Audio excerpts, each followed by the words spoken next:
만나서 반갑습니다. 우리 주변에 있는 친구들 그리고 선생님들 함께 인사할 때 새해 복 많이 받으세요 이렇게 좀 인사할까요? 3명 이상에게 새해 복 많이 받으세요 함께 인사하겠습니다. 네. 지난주와 다름없어 보이지만 분명한 사실은 2021년 새해가 밝았습니다. 새해 첫 예배고요. 올 한 해도 우리가 함께 예배하며 하나님과 동행하는 저 여러분 되기를 소망합니다. 새해가 기대되죠? 기대되지? 얘들아? 그래, 그럴 수 있다. 하지만 우리가 하나님을 향한 그 소망, 기대 포기하지 않고 우리가 계속해서 하나님께 나아가는 저 여러분 됩시다. 계속해서 우리 방역 지침이 2.5단계로 유지가 되어서 들어올 때 지난주랑은 좀 달랐죠? 오면서 발열 체크도 했고 장갑도 끼라고 말씀하시고 아마 우리 본당에 20명이 넘으면 그 몇 명은 지하 로뎀 나무실 가서 그 영상으로 예배를 드려야 될지도 모릅니다. 그리고 지난주만 해도 우리 막 몰려서 앉고 그랬는데 거리두기 해서 지금 앉고 있고 좀 달라졌죠. 우리가 같이 모여서 함께 예배하는 것도 중요하지만 그리스도인이 모범으로 함께 지킬 것들 더 지켜나가면서 이 시기를 함께 견뎌놨으면 좋겠습니다. 그래서 교회 올 때 입구에서 발열 체크해 주시고 손소독제 해주시고 장갑도 낄 수 있으면 끼고 그리고 본당에 들어왔을 때는 예배 자리로 표시된 그 자리에 함께 앉아서 같이 예배할 수 있으면 좋겠습니다. 아셨죠? 네. 그리고 이 코로나의 시기를 우리가 잘 견뎌낼 수 있도록 함께 기도하고 또 믿음으로 싸워나가는 저 여러분 되기를 소망합니다. 말씀 함께 봅시다. 오늘 우리에게 주신 하나님의 말씀은 구약성경 시편 말씀입니다. 시편 23편 1절에서 6절까지 말씀입니다.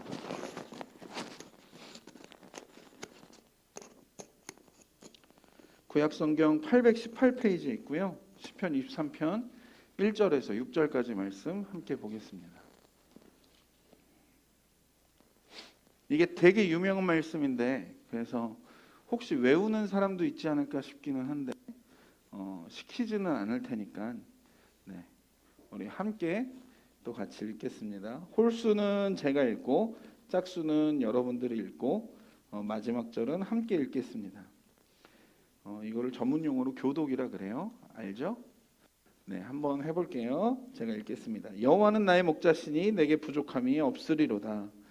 나를 푸른 풀밭에 누이시며 쉴 만한 물가로 인도하시는 내 영혼을 소생시키시고 자기 이름을 위하여 의의 길로 인도하시는도다.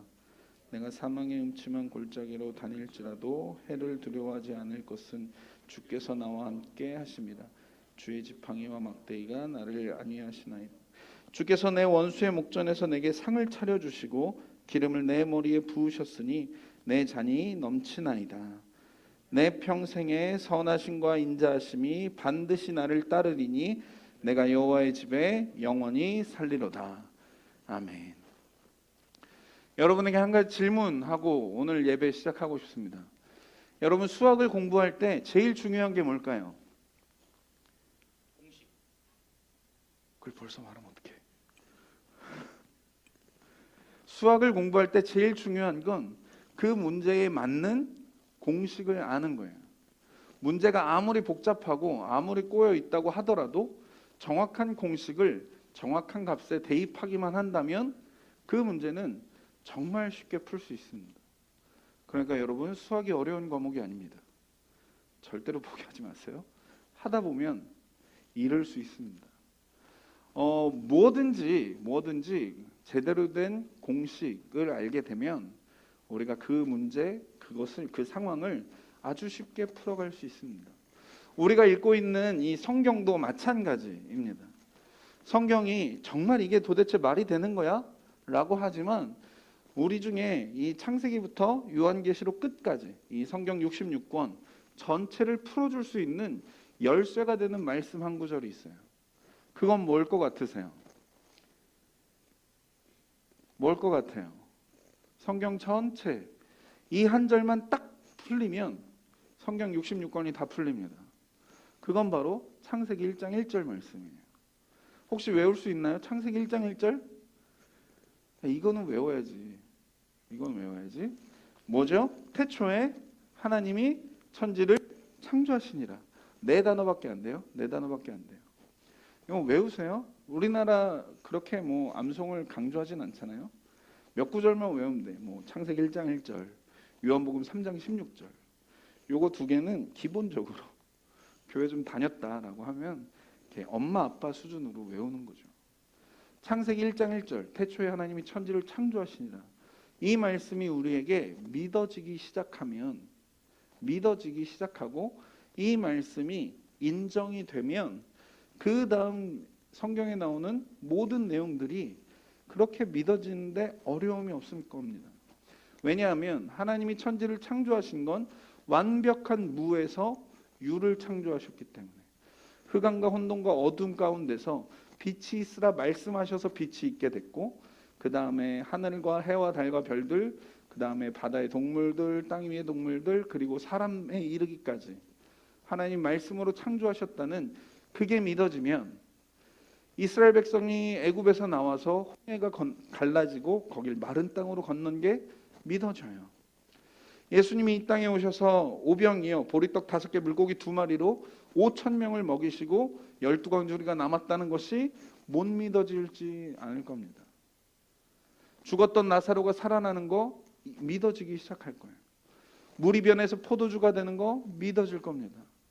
예수님이 이 땅에 다시 오시는 거 믿어질 겁니다. 성경 전체를 열어주는 그 열쇠가 되는 말씀이 바로 창세기 1장 1절이에요. 그 말씀이 우리에게 믿어지냐 말씀하시는 거예요.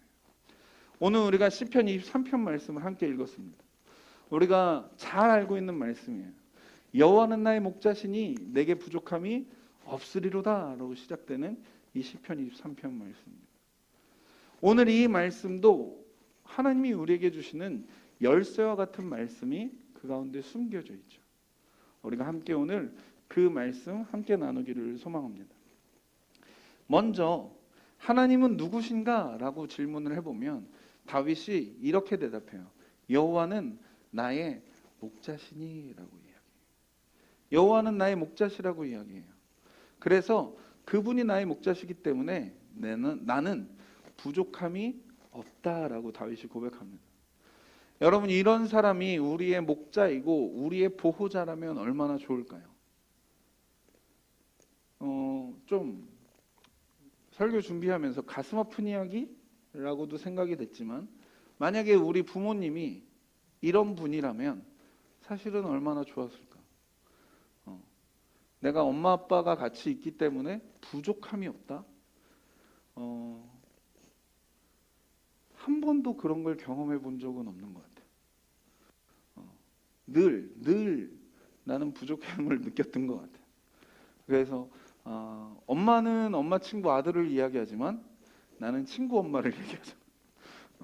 똑같은 거죠. 늘 부족해요. 다윗이 뭐라고 이야기하냐면, 그런데 여호와는 나의 목자시니 내게 부족함이 없다라고 이야기해요. 여호와가 나의 좋은 목자라고 이야기합니다. 그래서 나는 부족함이 없다라고 이야기하는데 그 다음 이야기를 보면 좋아요. 왜냐하면 그가 나를 데리고 가신대요. 어디로 데려가요? 2절 말씀 한번 볼래요? 그 목자가 양떼를 이끌고 어디로 갑니까? 어디로 가요?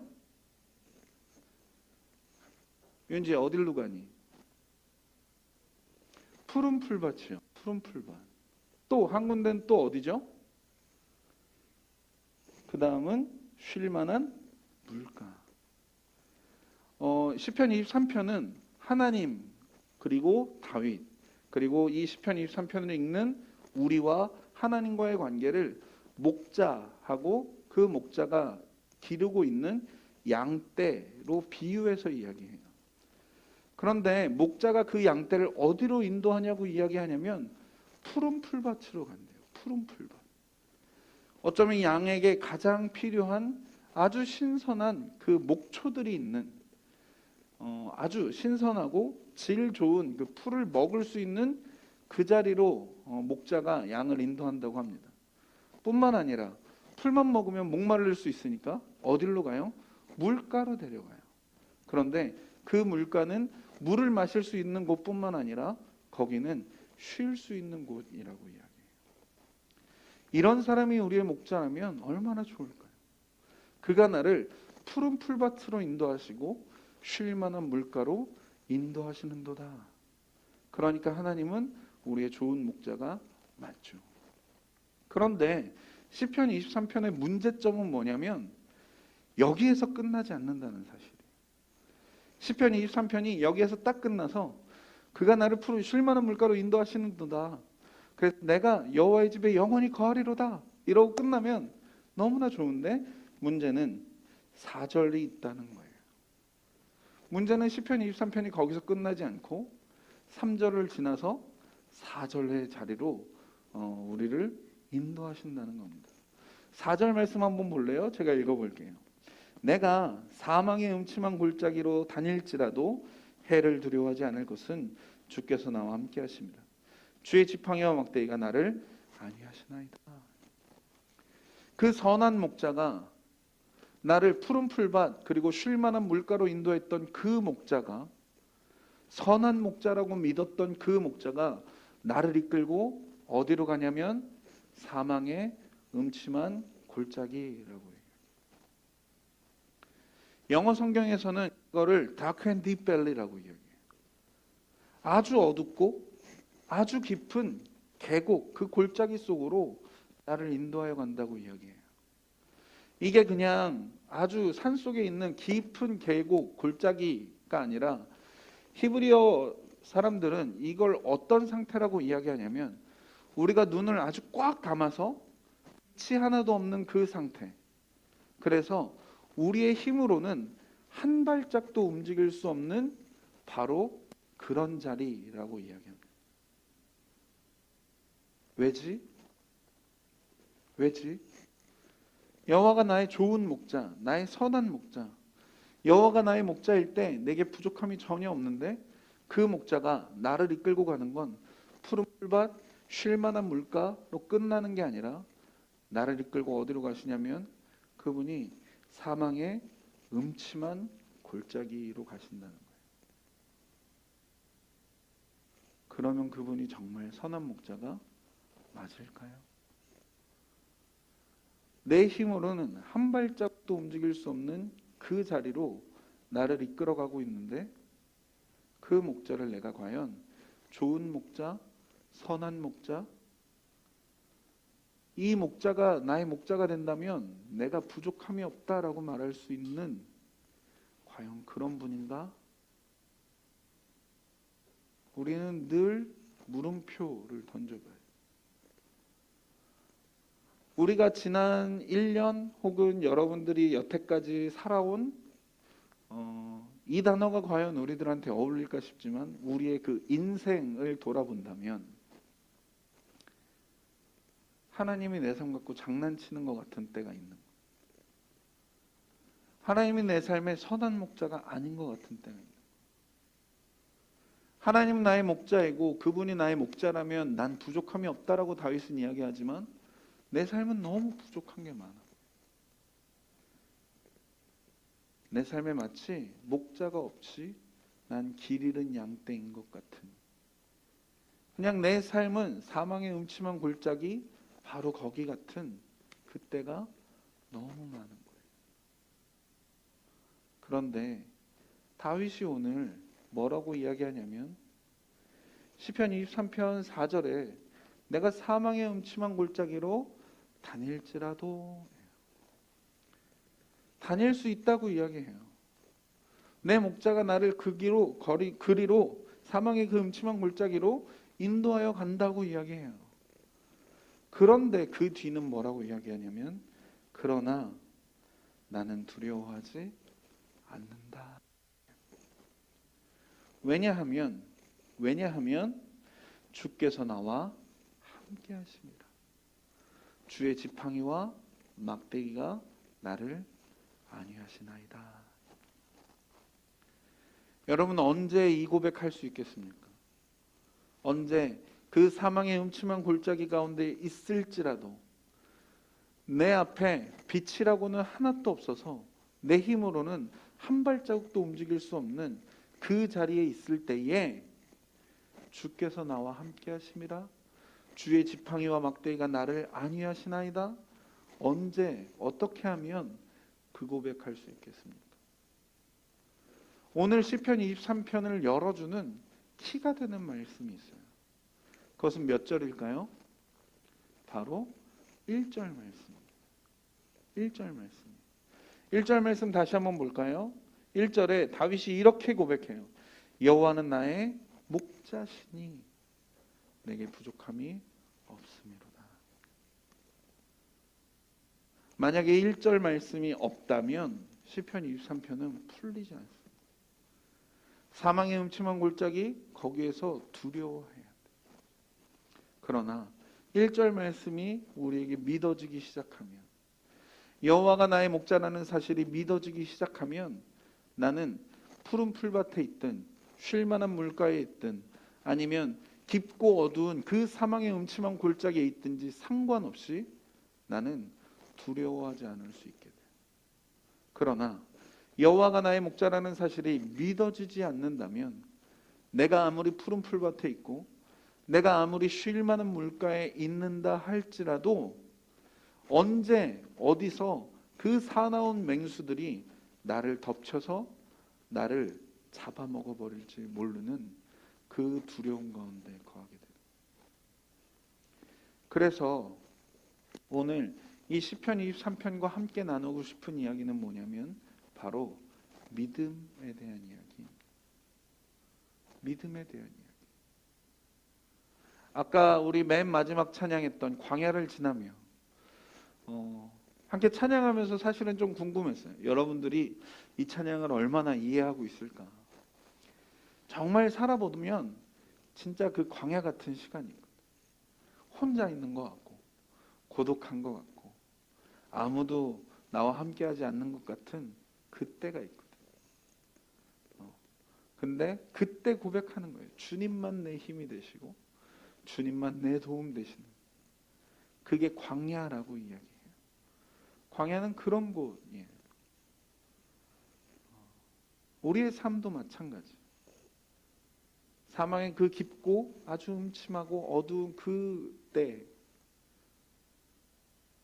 우리는 그냥 두려워해야 되나? 아니요, 그렇지 않아요. 두려워하지 않을 수 있다고 이야기해요. 뭐냐면 우리를 지키시는, 우리와 함께 하시는 하나님이 계시다고 말해요. 그리고 그분이 나와 함께하여 계실 뿐만 아니라 그분이 나와 함께 하시는데 이러면 얼마나 웃기겠어요. 그분도 앞을 못 봐. 그분도 앞을 못 봐. 그래서 그분도 한 발짝도 움직이질 못해.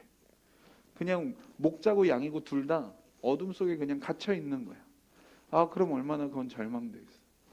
근데 그게 아니라 그 어둠에서도 그 목자는 나를 인도하여 가실 뿐만 아니라 내 주변에 어떤 위험이 있는지 나는 알지 못하지만 목자가 지팡이와 막대기로 나를 지켜주신다고 이야기해요. 우리에게 이 믿음이 있냐라고 다윗이 오늘 우리에게 묻고 있는 겁니다. 우리의 삶에 그 여호와가 나의 목자라는 그 사실이 믿어지냐라고 이야기하는 거예요. 그런데 우리가 한 가지 중요한 것은 이 믿음은 그냥 구구단처럼 외운다고 주어지지 않는다는 사실이에요. 그냥 배운다고 아, 여호와는 나의 목자라고 이야기했지. 아, 그렇구나. 그런다고 믿음이 생기지 않는다는 사실이에요. 믿음은 하나님이 우리에게 선물로 주시는 겁니다. 참 안타깝죠? 믿음을 그냥 공부할 수 있다면 얼마나 좋겠어요. 그러나 믿음은 하나님이 선물로 주시는 거예요. 찾아보지는 않겠지만 성경에서 믿음은 뭐라고 이야기하세요? 믿음은 들음에서 난다라고 이야기해요. 믿음은 언제 생기냐면 들을 때 생겨요. 그런데 뭘 들을 때 생길까? 들음은 곧 그리스도의 말씀이니라. 믿음은 언제 생기냐면 들을 때 생겨요. 듣는 건 뭘 들을 때 생겨요? 그리스도의 말씀을 들을 때 생겨요. 그러니까 우리가 이 믿음 갖기 위해서는 이 말씀을 들어야 합니다. 말씀을 들어야 믿음이 생기기 시작해요. 이 믿음이 없다면 우린 아무리 푸른 초장에 있고 우리가 아무리 쉴만한 물가에 있어도 우리는 두려워할 수밖에 없어요. 그러나 우리에게 이 믿음이 주어진다면, 우리에게 이 믿음이 생기기만 한다면 우리는 사망의 음침한 골짜기를 다닌다고 할지라도 거기에서 두려워하지 않을 뿐만 아니라 우리의 삶을 지키시고 안위하시는 하나님의 손길을 경험하게 될 겁니다. 정말 아까 우리가 찬양했던 그 가사처럼 내가 광야 한가운데 있다 할지라도 그 광야에서 나를 지키시고 나의 도움 되시는 그 하나님을 경험하게 될 겁니다. 언제? 믿어지기 시작할 때. 믿어지기 시작할 때. 그래서 올 한 해 우리가 하나님의 말씀을 더 듣는 저와 여러분 되기를 소망합니다. 그래서 우리 안에 말씀으로부터 주어지는, 말씀을 들을 때 하나님께서 우리에게 선물로 주시는 그 믿음이 우리 안에 넘쳐나기를 소망합니다. 그래서 혹시 2021년 우리가 살아가는 올 한 해 이 시간들이 사망의 음침한 골짜기 같을지라도, 앞이 하나도 안 보이고 내 힘으로 할 수 있는 거 아무것도 없는 것 같아 보여도 하나님의 지팡이와 막대기가 나를 지키시고 보호하시고 안위하시는 것을 경험하는 저 여러분 되기를 소망합니다. 아멘. 아멘. 함께 기도하겠습니다. 제가 기도하죠. 하나님, 우리 안에 이 믿음이 있게 하여 주십시오. 여호와가 나의 목자라는 그 믿음이 하나님 우리 안에 있게 하여 주시고, 그 목자가 우리의 삶에 지팡이와 막대기로 우리를 인도하여 주시며, 하나님 우리를 푸른 풀밭으로 또 쉴만한 물가로 인도하여 주실 뿐만 아니라 사망의 음침한 골짜기 가운데 있다고 할지라도 하나님 우리를 지키시고 하나님 우리를 이끌어 가시는 것을 하나님 우리로 믿으며 하나님을 경험케 하여 주시옵소서. 하나님, 믿음은 들음에서 나며 들음은 그리스도의 말씀이라고 말씀하셨습니다. 하나님, 주의 말씀을 듣는 우리들 되게 하여 주시고, 하나님 그 말씀을 들을 때에 하나님 우리에게 믿음을 허락하여 주시옵소서. 감사드리며 사랑하는 우리 주 예수님의 이름으로 함께 기도드렸습니다. 아멘.